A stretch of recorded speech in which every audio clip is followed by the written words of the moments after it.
के भीम सा न ज्ञानी कोई,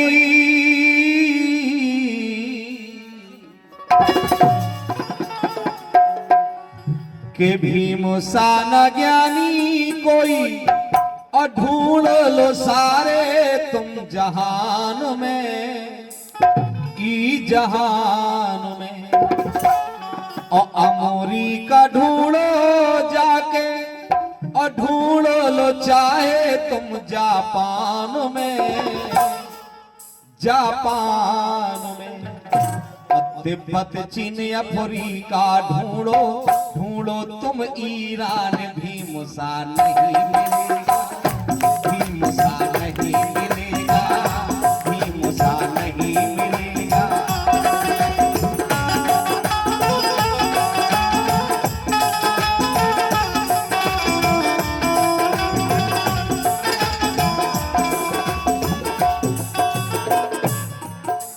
भारत की तुम बात छोड़ दो, भारत की तुम बात छोड़ दो, खोजो सारा जहान, भीम सा नहीं मिलेगा, भीम सा नहीं मिलेगा, भीम सा नहीं मिलेगा।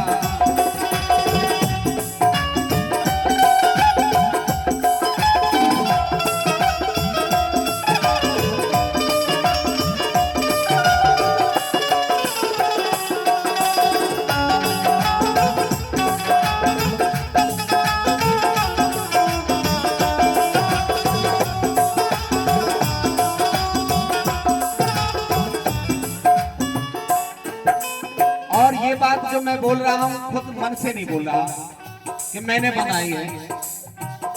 भारत में, भारत के पहले प्रधानमंत्री पंडित जवाहरलाल नेहरू ने एक किताब लिखी, डिस्कवरी ऑफ इंडिया।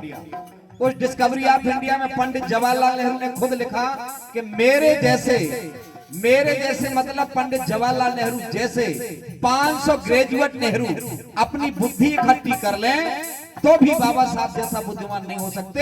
ये पंडित जवाहरलाल नेहरू को लिखना पड़ा, तो एक बार तालियां हो जाएगी। उन लोगों ने ये बात लिखी जिन लोगों ने बाबा साहब को स्कूल के अंदर नहीं जाने दिया। दूसरी बात मैंने बोला कि अमेरिका खोज लो। ये बात भी आपको मालूम है, आज से 5-7 पहले, 7 वर्ष पहले बराक ओबामा अमेरिका के पूर्व राष्ट्रपति ने कोलंबिया यूनिवर्सिटी के 300 साल, एक आध तो 10 साल 20 साल का नहीं, 300 साल का इतिहास निकाला। उसमें से ये खोजबीन की गई कि सबसे ज्यादा बुद्धिमान छात्र कौन से देश का हुआ और जिसने सबसे अच्छा काम किया। तो भारत में आज जिसका चश्मा तोड़ दिया जाता है, जिसके मुंह पर आज काले पोत दी जाती है, जिनके पुतले से लोग डरते हैं, उनका नाम कोलंबिया यूनिवर्सिटी के विश्वविद्यालय में 300 साल के इतिहास में नंबर 1 पर लिखा गया। जोरदार ताली बजाइए। हम उनकी औलाद बैठे हैं, रात के 11 बजे ग्राम हमा में बैठे हैं, एक रिसर्च कर रहे हैं, एक वैज्ञानिक पद्धति पर हम विचारधारा को बढ़ाने का काम कर रहे हैं, ऐसा मेरा मानना है। तो चलते हैं अपन। और बाबा साहब जैसी कलम तो मिलेगी ही नहीं। भीम सी कलम ना देखी,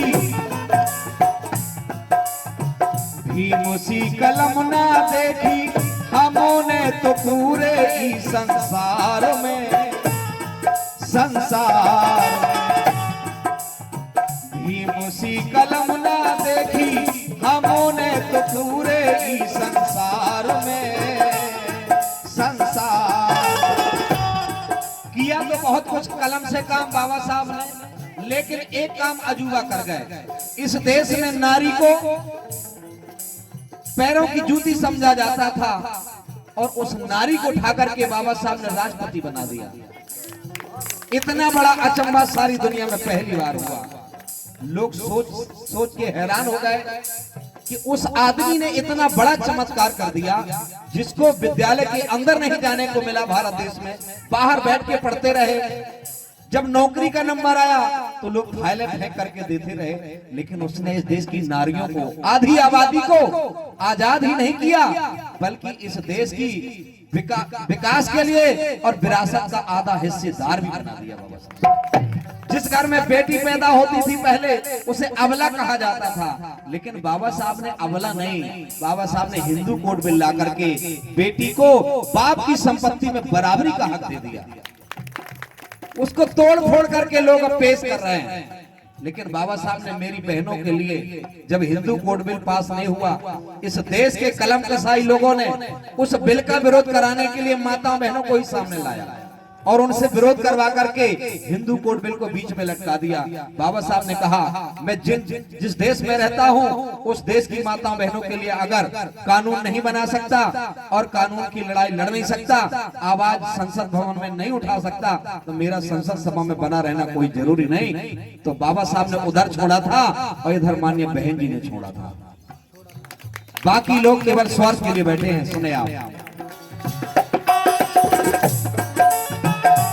मुसी कलम ना देखी हमने तो पूरे ही संसार में कलम से दियादा ताकत, कलम से दियादा ताकत होती ना हजारों तलवार में,